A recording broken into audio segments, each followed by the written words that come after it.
Welcome, y'all, and thanks for tuning into another webinar brought to you by the University of Michigan Debate Institute. My name is Val Mcintosh, and I'm a debate coach at the University of Michigan. We have a really special discussion for you all tonight with two teams that battled it out all year and met in the 2020 Tournament of Champions finals. First, the team of Aiden Barton, a J.W. Patterson Fellow at last year's Michigan Debate Camp, and Sam Meacham, an upcoming fellow at this summer's Michigan Debate Camp from Montgomery Bell Academy, and Jeremy Margolin and Henry Mitchell from Whitney Young. These two teams debated 7 times in the past year, starting with the finals of last year's Michigan Camp Tournament, so this was a fitting end to the year. We are lucky enough to have these 4 camp alumni and their coaches, several of whom are faculty at the 2020 Michigan Debate Camp, here to talk to us tonight. First, we will hear from the MBA debaters and coaches who pulled out a 2-1 victory over Whitney Young in the finals. So first, let's go through and have each of you introduce yourselves, starting with Josh. I'm Josh Clark. I'm a coach at Montgomery Bell Academy. I've been there for 7 years. I previously coached at Juan Diego Catholic, Notre Dame, and Damien prior to that, and I debated at Cal State Fullerton. Yeah. Austin? Hi, I'm Austin Yorko. I've been at Montgomery Bell Academy. I'm a coach there. This is my 3rd year. Prior to this, I debated at Trinity University and then Worcester High School. Terrell?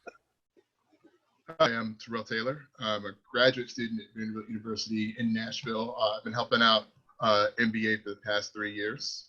Prior to that, I debated at the University of Mary Washington. Aiden? I'm Aiden Barton. I'm a senior at MBA, and I'm graduating now. Been debating for 6 years now. Sam? I'm Sam Meacham. I'm a junior at MBA, and I will be back in high school next year. So Awesome. Thank you all so much. So I'm going to start with a few intro questions, and then I'll take some questions from the audience.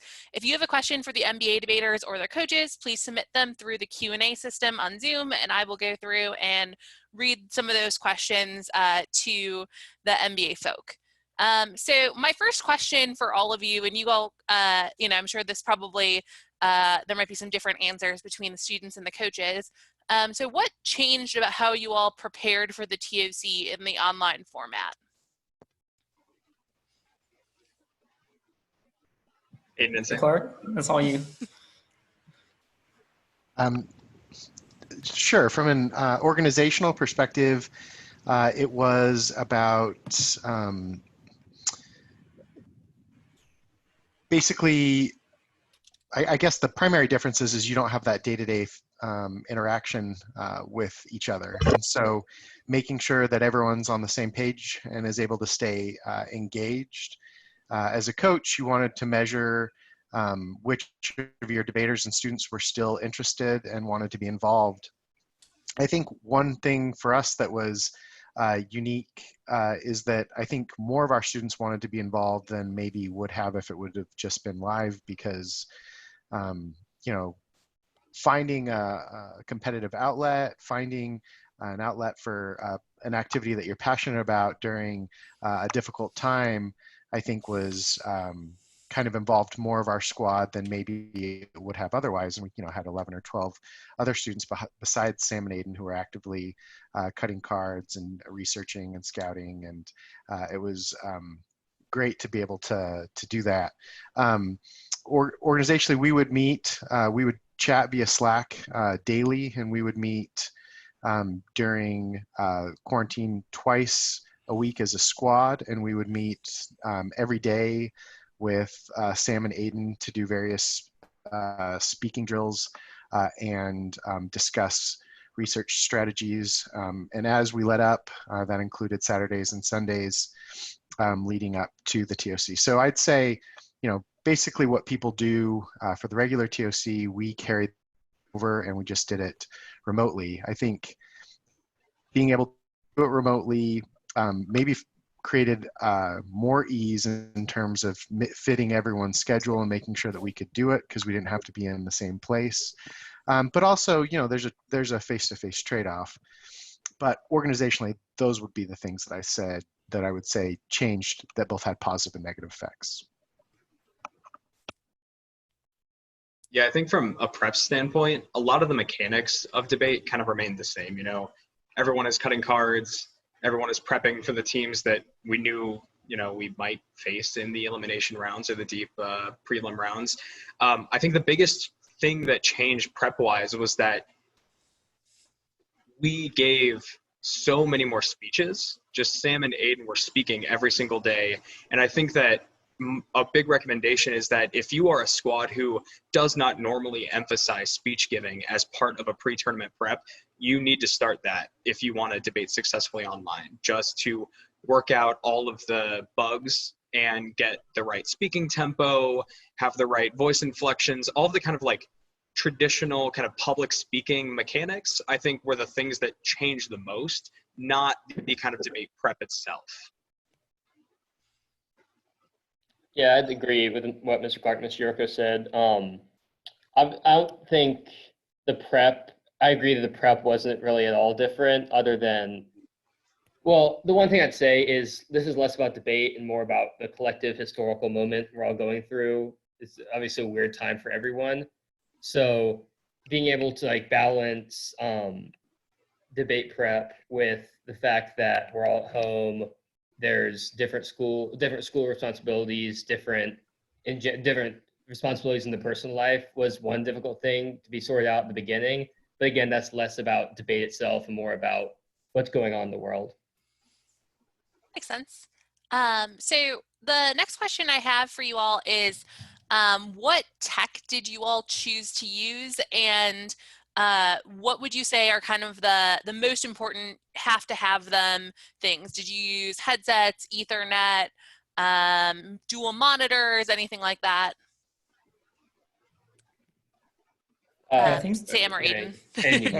I think our setups were pretty similar just because we followed Lincoln's advice and his best practices. All of the above pretty much. We had Ethernets and external monitors we borrowed from NBA.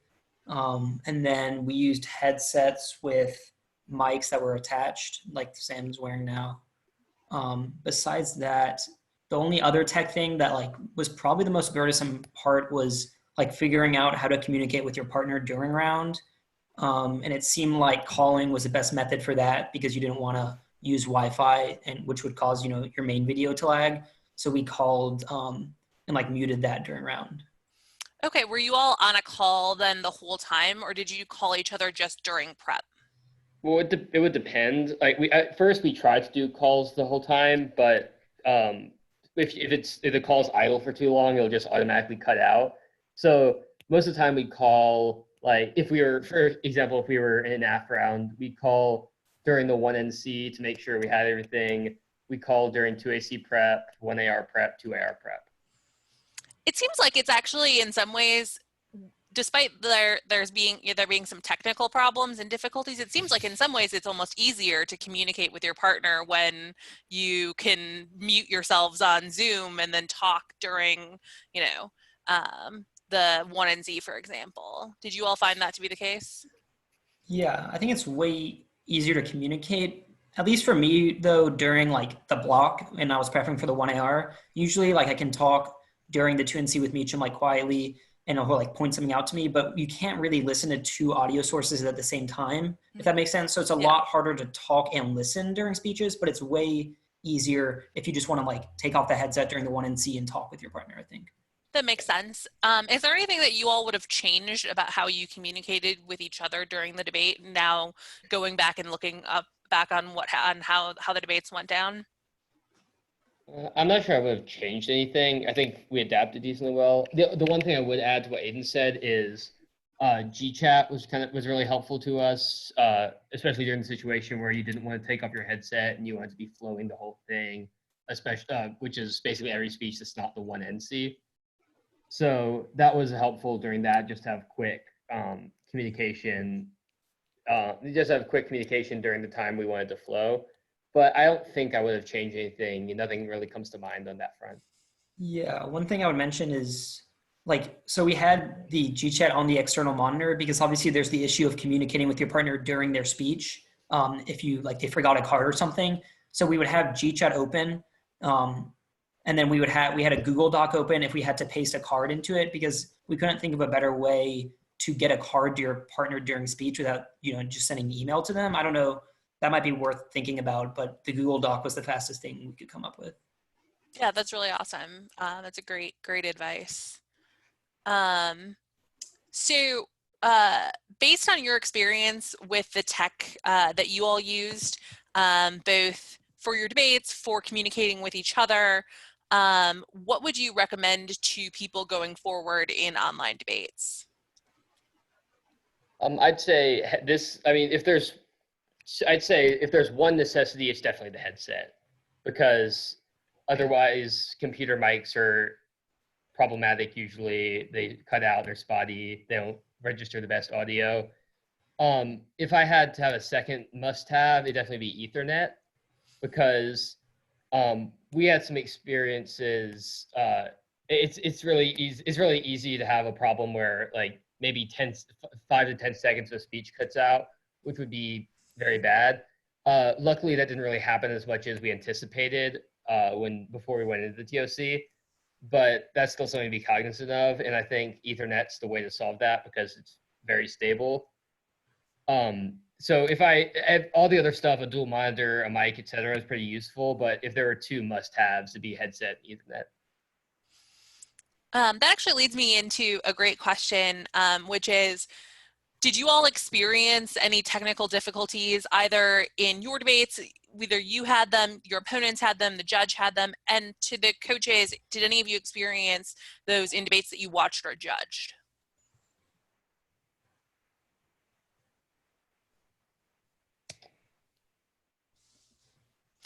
I guess not. So one thing I'll throw in there, Okay.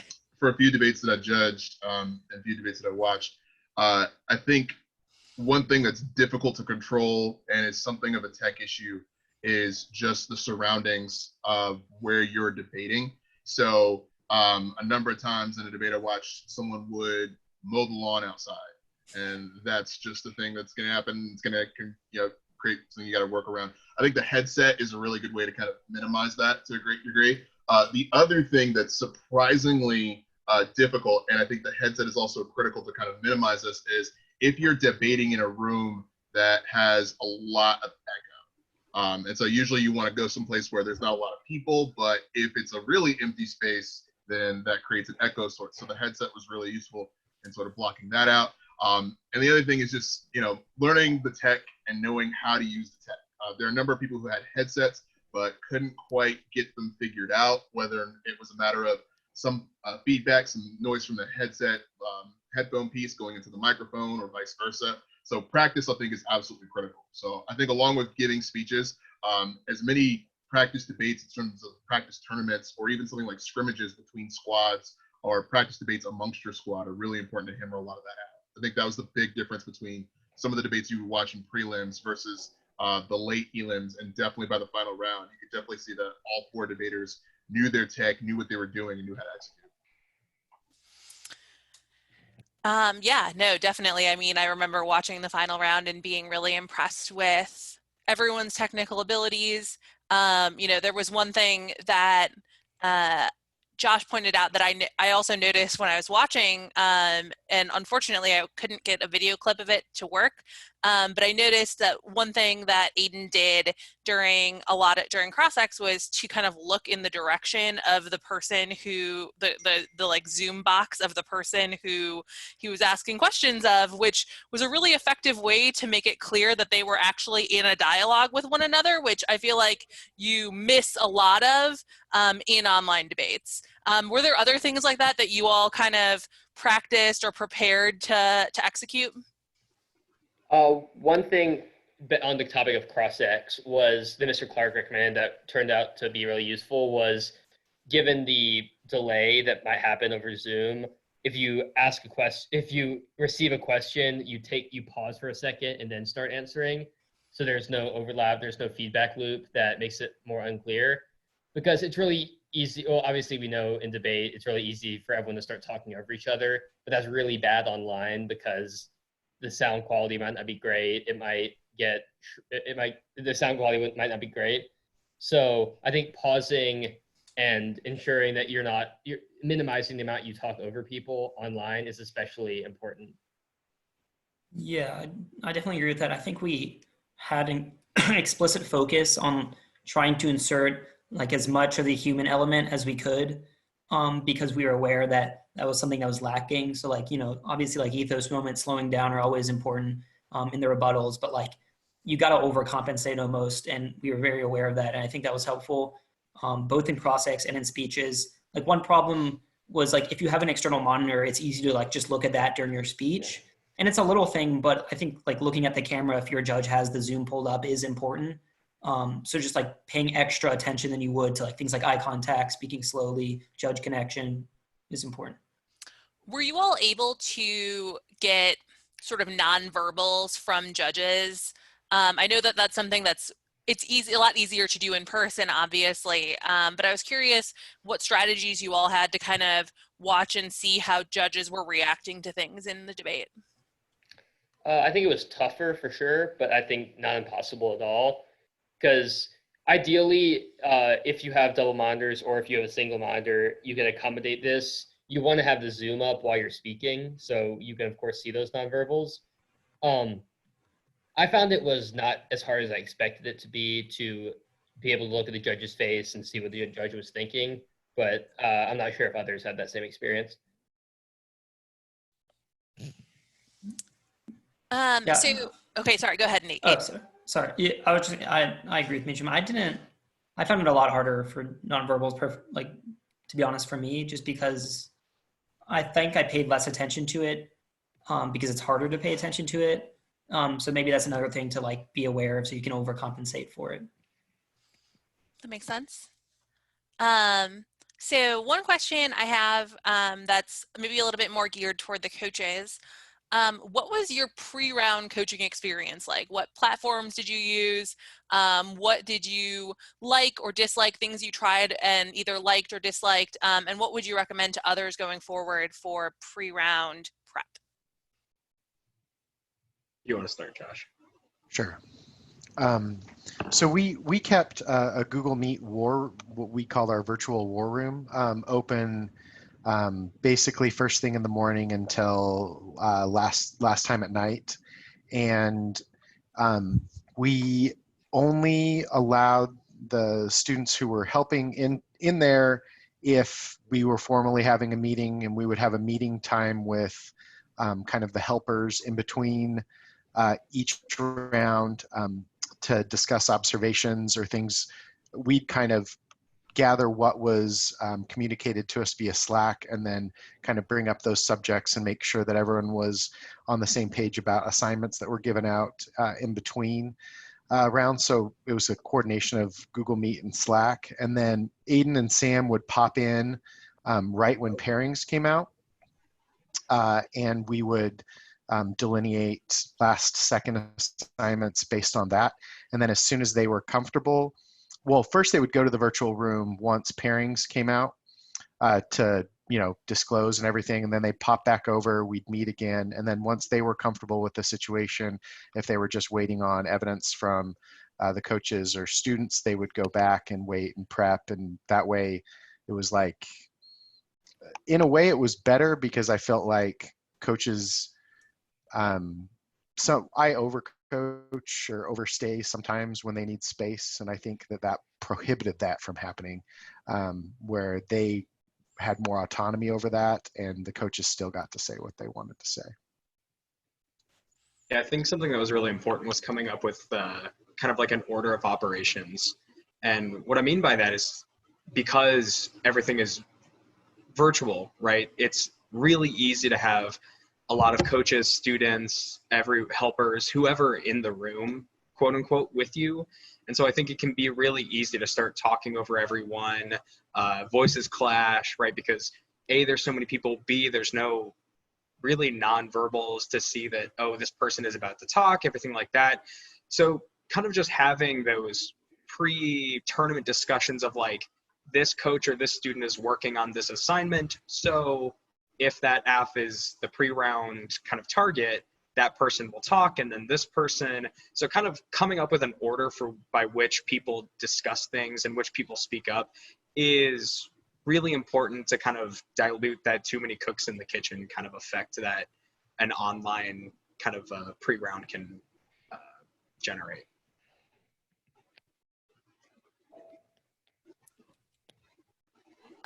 Okay, so that was great.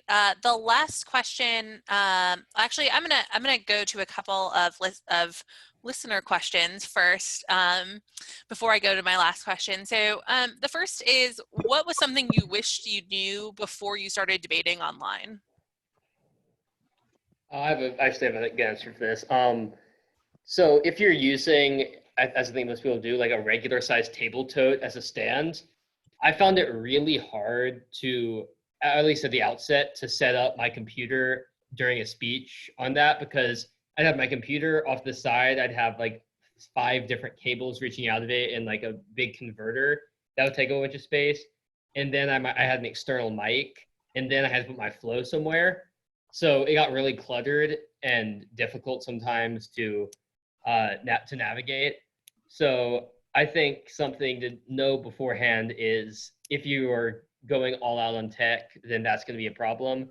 And it's important to figure out how you're going to do that, whether it's having another raised platform for your mic or your flows. That's something important, I think.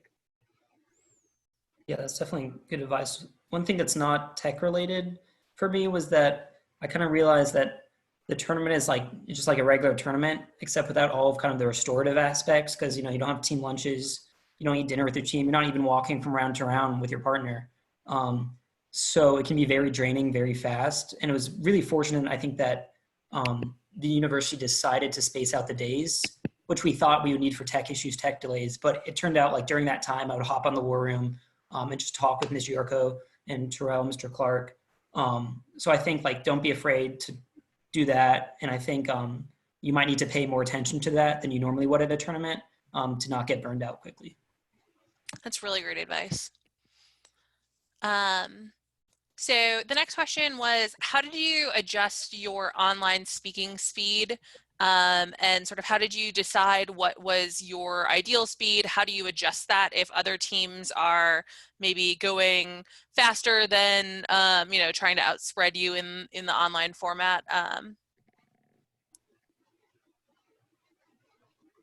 Yeah, I think we slowed down. I think we were expecting to slow down more than we did. Yeah. I think in general, people were happy with the quality of debating and like were surprised by it. But Mr. Clark doesn't like this. And he always tells us to like have the same tone on the tags and the body of the card. And like, I think that is normally true and it's good advice. I do think, theory, tags, top of speeches are places you're just going to have to go even more slow than normal. And I think that was probably the biggest change for us.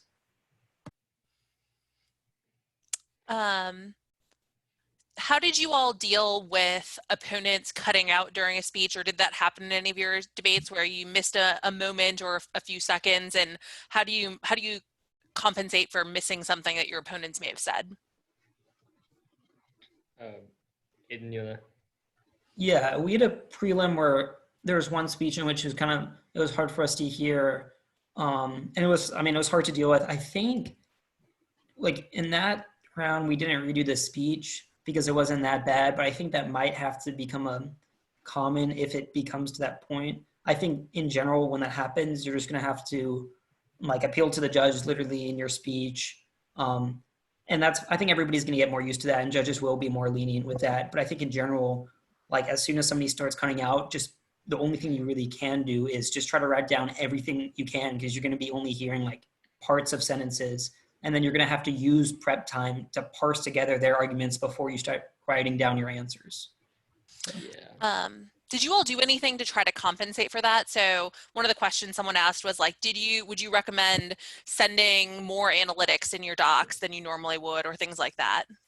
I know that I personally, all year I never sent like analytics in my 2AC when I could avoid it. TOC I mostly did for all the rounds, just because I feel like it's more accommodating. It increases the quality of debate. It prevents like cheap shots on online issues that would overall degrade the quality of the debate. So I think I would recommend when you can sending out analytics. Obviously, it's not always possible, but when you can, I think it's a good idea. I know usually we don't make a practice of this, but we ask for like marked copies and like speech docs after the round, after the speech. We also made a habit of everyone in C, or we tried to, of like asking procedurals, like A spec, extra T, and like that's a good habit to have anyways. But it's just like being more attentive to like stuff people didn't read or stuff people did read and you didn't catch the normal. So one additional question that kind of goes back to something Sam was mentioning earlier is, what did you want your sort of desk to look like and your computer setup to look like during an online debate? What do you think kind of makes the optimal version of that to prevent the kind of clutter that Sam was describing as, potentially being disadvantageous? Yeah, I found the clutter was not a problem when I was sitting down at a desk, flowing, etc. I found it to be more of a problem when I was actually speaking and had to put a bunch of stuff on a table tote or on a stand. My recommendation for avoiding clutter when you're flowing is try to have a pretty decently sized desk or table that you're operating off of.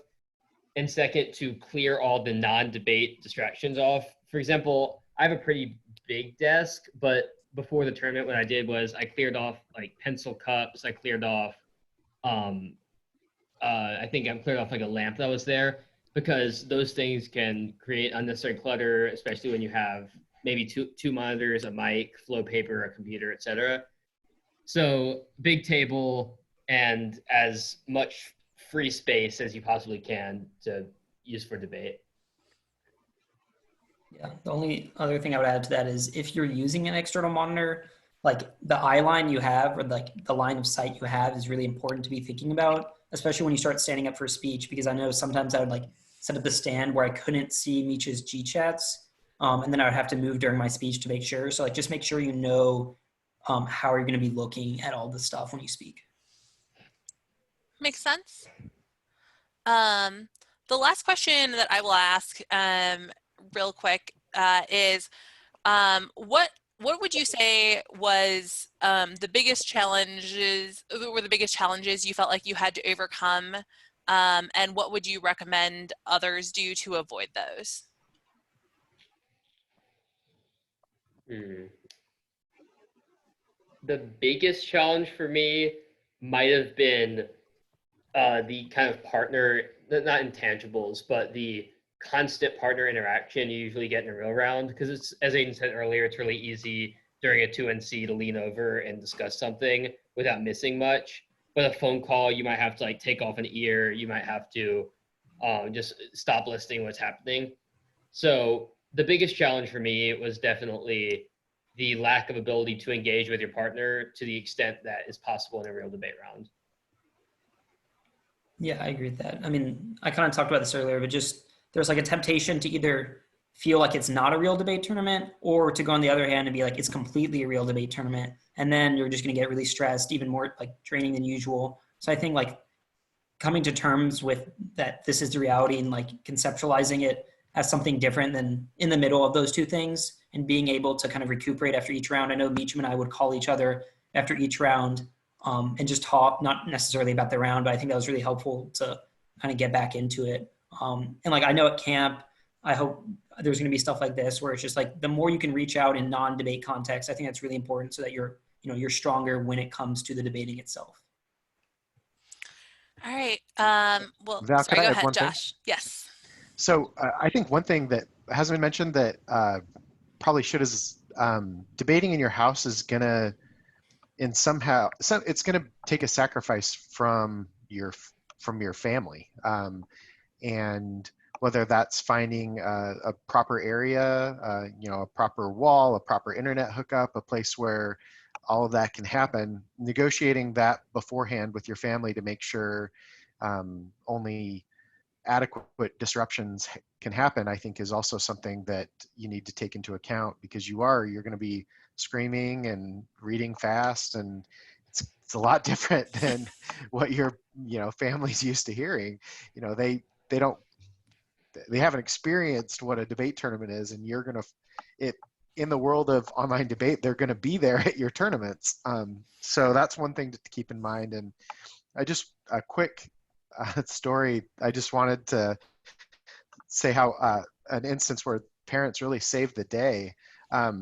So Aiden's mom was going to work really early in the morning on Monday and saw working trucks outside of his house.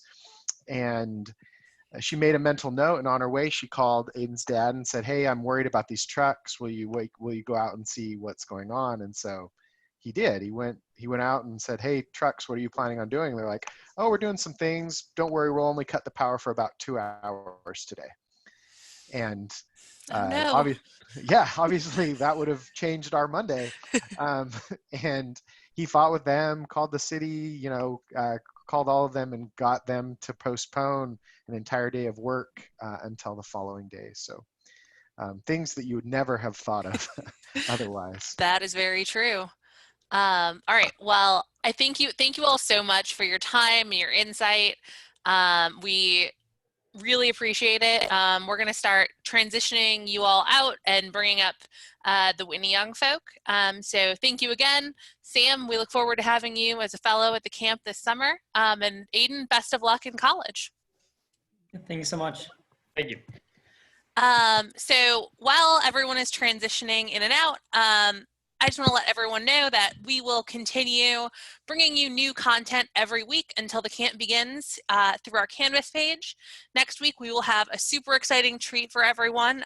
We will have a live streamed debate on the starter packet for the criminal justice reform topic between 2 of the top 10 teams in college debate from this past year, who are all faculty at this year's Michigan Debate Camp. Michigan PR, Raphael Pieri, who you will hear from momentarily, and Giorgio Rubini will debate Eugenia Giampietruzzi and Zahir Sheikh from Emory University on the marijuana decriminalization app that the University of Michigan coach and camp faculty member Kevin Hearn is producing, who you will also hear from momentarily. That debate will take place on Thursday, May 7th at 7 p.m. Eastern Time, so don't miss out. We will also keep bringing you webinars from our outstanding faculty members, including seminars from Sydney Pasquinelli, Jasmine Stidham, Josh Gonzalez, Brian Rubai, and CB Vitolo Haddad. For additional content, check out hsimpact.com, where we will be uploading a bunch of new podcasts in the next couple of weeks, as well as following us on Twitter and Instagram, where you can find us at Michigan Debate. Now I will turn it over to Kurt Fifelski, who will introduce the TOC finalists and Michigan Camp alumni and their coaches from Whitney Young. Hi, everybody. As Val said, my name is Kurt Fifelski, and I'm the Assistant Director of Debate at U of M. Super thankful for the MBA folk and the Whitney Young folk for taking the time to talk about the TOC with us. I think that they have a lot of insight that will be important for planning camp and what seems like some inevitability of a few online tournaments in the fall. So it's certainly worthwhile paying attention to. I'm just going to introduce or have people introduce themselves as they appear on my Zoom. So we'll start with Henry. Hey, I'm Henry. I'm senior at Whitney Young. I'll be debating for Emory University next year. And to his right on my screen is Jacinda. Hi, my name is Jacinda. I debated at the University of Kentucky and formerly Whitney Young. Then we have Raphael. Hey, I'm Raphael. I'm debating at the University of Michigan, and I helped Whitney Young out at the TOC this year. Next, a man who needs no introduction, Kevin. My name is Kevin Hearn. I debated at Whitney Young in Michigan, and I currently coach at Whitney Young in Michigan. And lastly, Jeremy. I'm Jeremy. I'm a senior at Whitney, and I'm going to Michigan. All right, so my first question is for the debaters. 6 weeks ago, the sky was falling on debate. Everybody was scared. TOC, how'd it go? Did you like it? Was it better than not doing debate? Well, I mean, certainly better than not doing anything. I mean, wish we could have won, of course, but, I mean, it happens. But, yeah, I mean, I thought the overall experience was pretty good. I mean, we went in, we were always kind of advocating for the TOC, but we still kind of expected it to be mediocre, have a lot of asterisks on a win, and a lot of the common criticisms. But then, surprisingly, once you, started the TOC and, everyone was trying to win and a lot of good teams were there, felt like the real thing, and it didn't really seem like there were asterisks on it, and it ended up actually, better than our and most people's expectations, we think. Totally agree with that. Not much else to add. So how did you all approach this? Like, we heard from MBA that they were pretty rigorous in the lead up to it. Were you learning on the fly, or did you put a lot of effort into it in advance? I mean, we did test a little bit of the technology beforehand. Like all of the MBA setup tips, we definitely followed as well. In terms of like me do speaking drills, can't say we did the exact same, but we certainly did a lot of individual research and file work and stuff before the tournament. And we kind of treated it like a real tournament. But Jeremy was right. Once it started, it really clicked and it felt like 100% real. So. Yeah, and I mean, with respect to the specific tech things, we had basically an identical setup to what MBA did, which is that we had like the dock with all of our cards, and then we had a pop-up GChat window on the like top left for that one, so we could quickly pass notes to each other. And then we had an external monitor with a Google Doc, so if we were pasting cards into that one, and then the one exception being that we figured it out on the fly instead of testing the setup beforehand. But So from my perspective as a judge, it was awesome. I had two monitors. One had Zoom, another had on one side the speech doc and my flows. It was great. It was an awesome way to keep the debate organized. How did you all flow? Were you on paper or did you try the computer? So I have tried flowing on computer this year a little bit, and I found it just to not be very helpful. I don't really see a reason why you would switch over to computer because of Zoom, unless you think you're faster for some reason. Paper just generally is easier, especially when you're giving rebuttals and such, so I wouldn't change that at all. Same for you, Jeremy? Yeah, same here. Awesome. And then I can see that you're using a gamer headset, Jeremy. What tech were you using? Were you using Ethernet, Wi-Fi? Yeah, I mean, Ethernet and headsets are basically a must, which everyone pretty much agrees on. And then monitor is like a nice thing, but you don't need it. And then I know Henry can talk about his mic originally. Yeah, so I kind of borrowed a little bit of my brother's technology. He's got a lot of gear for his pro gaming career, but I tried using what's called a snowball, and it's basically just a little external microphone. But we found that any movement like throughout the speech would make it so that it wouldn't adjust properly. And so round one actually went pretty well, but for whatever reason, round two, it was just really rough, and my audio was not great. So we had to adjust throughout the tournament, and I ended up just using it, and so lessened everybody, I suppose. That's good. We tested out quite a few different microphones, and we certainly found that the headset was the way to go, because those off mics, they seem nice, but a tap on a table and it picks up pretty loud. I'll start with the debaters, then I'll jump to the coaches. In your debates, did you have any issues with people cutting in and out? And if so, how did you handle it? Yeah, I mean, we had a few. The first ones were like at the beginning that Henry talked about, where I mean the judge just had like clear a ton of times, and Henry tried going slower, but it was like not really an issue with speed, so we ended up just like getting bad speaks that round, but it was like whatever. And it's the 1NC, so it's not a big deal. And then the later rounds, we kind of ironed out our issues and didn't end up having big issues with respect to clarity. And then there were like two other teams where there were like some issues on their end, but none of them were like cutouts in the middle of speeches, just more so like there was problems with like their gear or internet or whatever, so we just like waited and they generally fixed it, and then it was fine. Yeah, I mean, the quarterfinals round is on YouTube. That's probably the best example of like a tech failure. McClatchy's setup, for whatever reason, was going out, so they ended up consolidating to one computer for the final rebuttals. So. And I guess before I jump to the coaches, how much of the tech time do you think you all used throughout the course of the tournament? I don't think we used much tech time other than, I mean, Sam talked about a little bit of just like the setup taking a little bit longer because you have to clear out and it's kind of cluttered. But I don't think there was like a significant amount of time that we spent just dealing with tech issues from our end. Those of you who weren't watching debates during the TSC, there was 10 minutes of tech time per debate as kind of like a prep for problem solving issues. All the debates I judged, maybe 10 seconds were used, so pretty good. All right, coaches, what's your take when you were judging these debates? Any issues? Any big takeaways? No, it went really smoothly.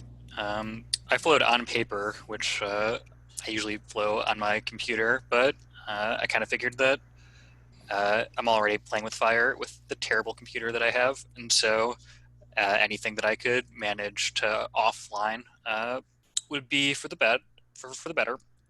It worked pretty well for me. It was, I think, kind of pales in comparison to the social and just collective aspects of a real tournament. But as a substitute, when you can't do that, I actually thought it went great. I agree with Kevin. There was a round that I judged where there was a small tech cutout. It was about 15 seconds, but that was enough that it required some clarification questions after the speech ended to just get what that little bit of missed information was. But I think just asking what that next bit resolved any cutout, and that was just a person's tech issue. Were you the one asking the questions, or did you just let the debaters resolve it? The debaters resolved it, but I was going to ask the questions if there wasn't already questions posed. Yeah, it does seem like an odd use of the word or phrase judge intervention, but in an era of online debate, it seems like it's partially a judge's responsibility to make sure that everybody's up to speed with a few seconds that are missed here or there. How about you, Raf? Well, I didn't judge any debates, but I watched quite a few, and in all of the ones that I watched, there were basically minimal to zero tech issues. If it was anything, it was to the extent that others have described, like speech cuts out for 1 to 5 seconds max, but it's pretty clear what the debater was saying, and it's usually on the body of a card, so it's easy to clarify. And also, I don't know if this is just like the selection effect of my memory, but if debaters ever cut out, I only ever noticed it during constructives, like the 1AC and 1NC. I didn't think it happened during any of the final rebuttals, which obviously can't actually be due to anything, but was convenient in terms of limiting the impact that the cutout had substantially. So as a squad, how did you all approach pre-round prep? There's 5 of you. Did you just do breakout rooms, hang, something like that? I mean, it's a little bit more than just the 5 of us. Oh, We had a team and a couple other people helping That's out. true. But we basically had the same setup as NBA, where we had a Hangouts call that we basically had running almost at all times, I would say, with the exception of in-round. And we would just hop on that whenever we had the chance to talk about strategy. We would be on the call when pairings came out, so we could talk about everything we needed to, split up little assignments here and there. Yeah, and I mean, Go ahead, Jeremy. Like the slight caveat to that is like there wasn't just like one GChat call. There was like one like formal GChat call with like the coaches and then like us. And then there was also like a side one with just like a bunch of like random debaters just like talking in between rounds. And then there was like a third one. I don't even remember what it was. I think it was just like a different set of assorted debaters. And I mean, although that's like a little bit silly, it's the sort of stuff Aiden was talking about earlier, which is like, you miss out on a lot of the social stuff for the tournament, and that's a lot of, part of what makes it fun. So it's nice to have those in between the round.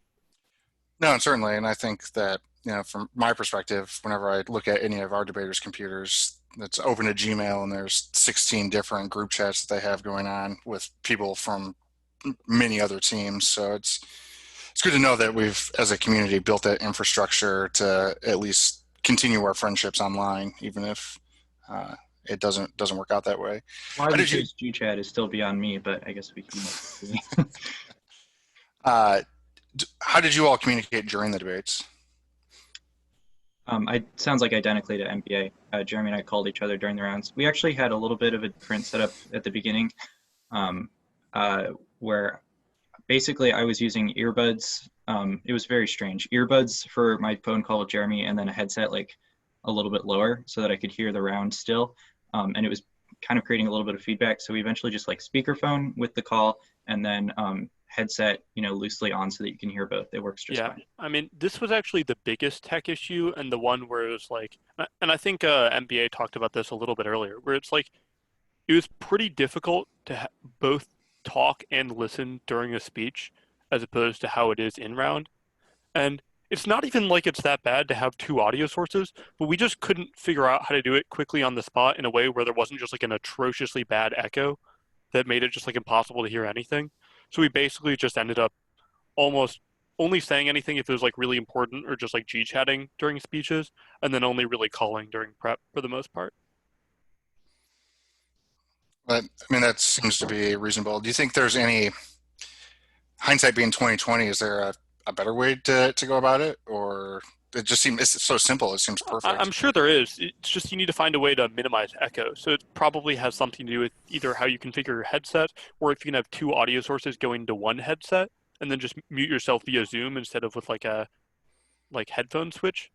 If they can both go into one audio source, then that should get rid of the echo problem and make it fine. But we just didn't set that up quickly. The double AirPod sets where you have one connected to your computer and one connected to your phone, something crazy like that. People will figure it out throughout the year, I'm sure. Mm-hmm. That's great. So what are some challenges that you think that this debating online has, and some solutions that you think that we could do to overcome it? I think the communication thing that we just talked about is probably the largest. There are also like little technical things that we talked about earlier as well, like having to adjust speed and audio depending on, even like the judge's connection was a little bit strange at first. We also made the adjustment to like send analytics entirely. So, whether or not that's strategic in in-person debate is questionable anyway, but we did that change as well. So I think it's just getting used to it is the hardest part, and there's no individual thing that makes it like impossible, but it'll just take time.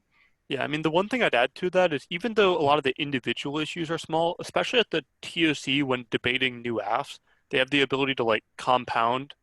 And so I can give the example of like the final round, for example, where we had like multiple issues because of this, where it's like normally when debating a new AF, you have like, instead of like normally having stuff prepared beforehand, we each have like our own separate speech doc, and then both combine them before the 1MC, and then also have like an additional supplement that I'll throw additional stuff into the Google Drive during the 1MC to try to maximize prep. And the like little things and little fractures that are just like a bit annoying in normal rounds can add up and make managing prep in new AFs pretty difficult.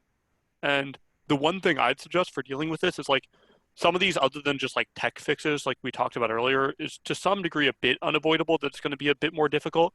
But the thing that we did that was like a really stupid and callous move, which was just like taking no prep for the 1MC versus new AFs like we normally do, instead of just like taking a bit of prep to just make sure we have everything sorted out and organized. And that actually ended up costing us like really big on like 2 issues. So I think it's almost always worth it, unless it's like you have made the 1MC before the round and you're not making changes during the 1AC, and then for the 2AC as well, to just like, even though those are speeches you normally wouldn't take prep for, to be willing to take a little bit of prep to make sure that you have everything organized and that you're not making dumb mistakes like we did.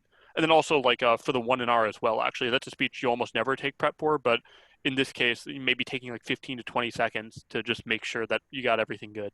Is probably a valid use of prep time. How much better off, because it seems like in the fall, it's going to be very possible for a team of debaters, or at least a partnership, to meet up on a Saturday morning and just debate from one of your houses. Yeah. Do you think that would resolve many of these issues? Oh, I mean, if you can debate in the same room, that fixes basically every issue we have. Yeah, and we debated a few teams that did do that. It's just logistically it didn't work for us, and we would have done it in a heartbeat for sure. One thing I will say is that I judged 2 different teams, not to put them on blast. One I forgot, and the other was Dinah, who both had the same setup where they were in the room together. And then this happened again in the quarters. I didn't watch this debate, but other than maybe the final rebuttals.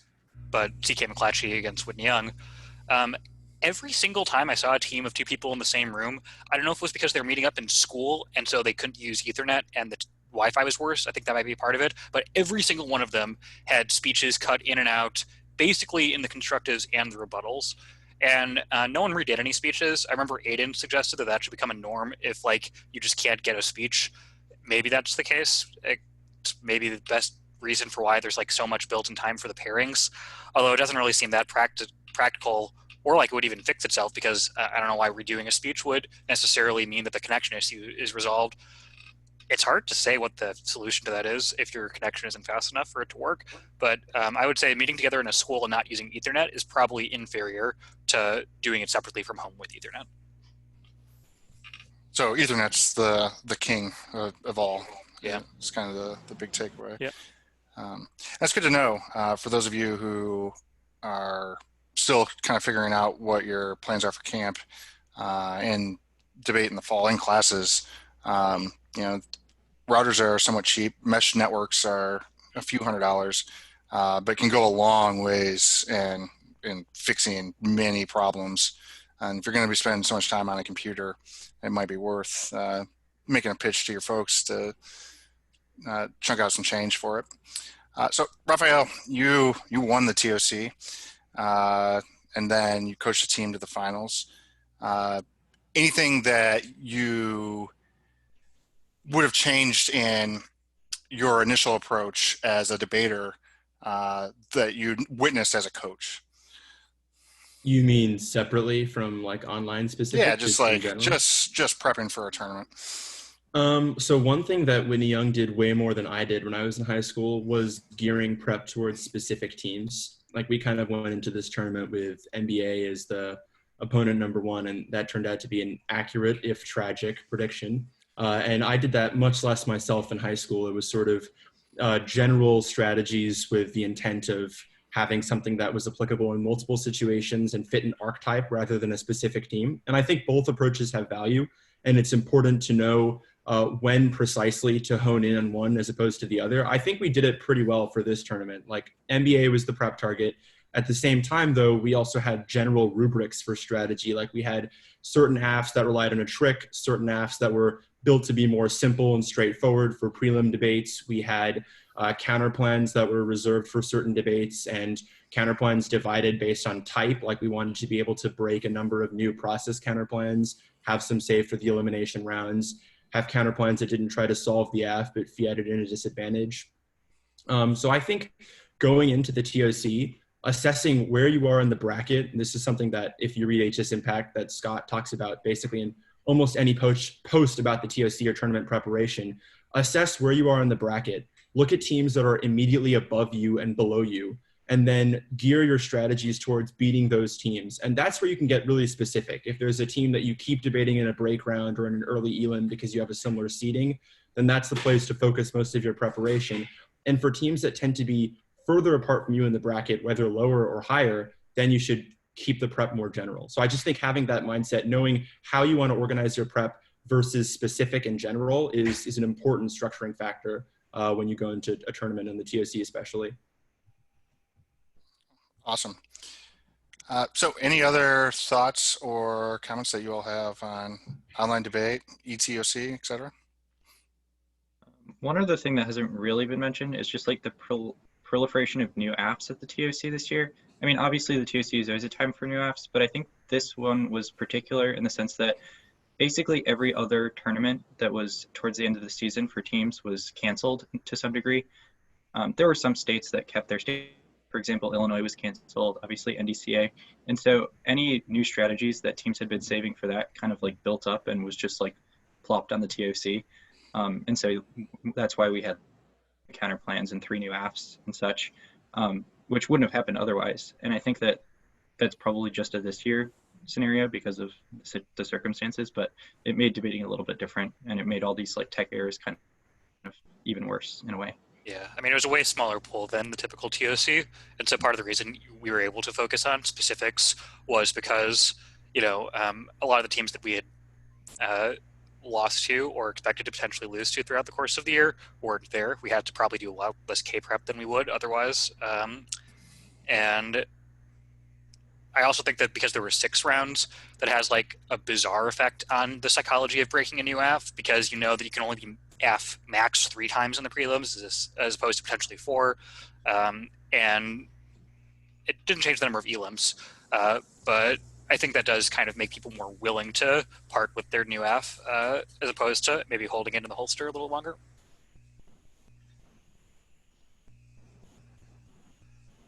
All right, I guess one last question, and I think many people are interested about this from a tournament hosting logistics standpoint. What do you think of the daily schedule of the TOC? I honestly really enjoyed the spread out rounds. It felt a little strange that there were only 2 on Friday, but it honestly made sense in in hindsight just because of tech issues. They could probably end up condensing it as we get more used to, debating virtually, but the spreading out was nice. It's always nice to be able to prepare for so long, to be able to make sure you have everything worked out. And since we're home anyway, I guess it works. Yeah, I mean, I think it seems to be the universal opinion from everyone I've talked to, just that like it was certainly nice to have, especially for it being, a novel thing, but also in general, just a nice thing, especially when people have less conflict. So taking up an extra day isn't really that big a deal. Just to be able to rest, for it to be less draining, to just be a bit more enjoyable, to have some extra spare time. It's like, I don't know, it's just nicer. A lot more sleep than normal tournaments for sure. That's a Not even good that different point. than the NDT schedule, which is 3 rounds a day, other than the 4 elim day. Were you all able to keep adrenaline up throughout the through the time between rounds, or did you find yourselves kind of It varied by on round. Twitter? So certain rounds we definitely did, and like rounds that we were excited for and felt were important, and then some we were kind of like drained and not really feeling it, but still ended up doing okay. But might have hurt us a bit, I guess. But for the most part, we ended up being okay on that front. The buzz of like people in the room with you as well contributes to it, and so we did lose a little bit of that, but I think it was still less of a loss than we expected, and it still felt a lot more competitive than we had anticipated. You're doing well. I actually think there is a palpable difference in the rounds I witnessed where I was judging or watching a live stream versus not. I'm not sure if that was just imagined on my part, but at least the initial cross-sexes and stuff, I felt like people were trying to perform a little bit for a large audience. By the rebuttals, it was almost indistinguishable, but at the outset, you can tell that would energize debates. Yeah, the Elam debate that I judged, it felt just like a TOC Elam debate. Like everybody brought their A game, and it was pretty cool to kind of see how it transformed from Lexington, Kentucky to people's basements. And I thought that was awesome. Well, thank you all for your time. Congratulations on a great season, and good luck in your future endeavors. And thank you to NBA for their time and everybody for tuning in. We have more of these on the hook, as Val mentioned earlier. Feel free to check those out on hsimpact.com. If you're part of the camp already, all these things will be posted in our campus page. Additionally, feel free to follow Michigan on relevant social media at Michigan Debate as the handle. And we look forward to doing more of these in the future. Thank you. Goodbye.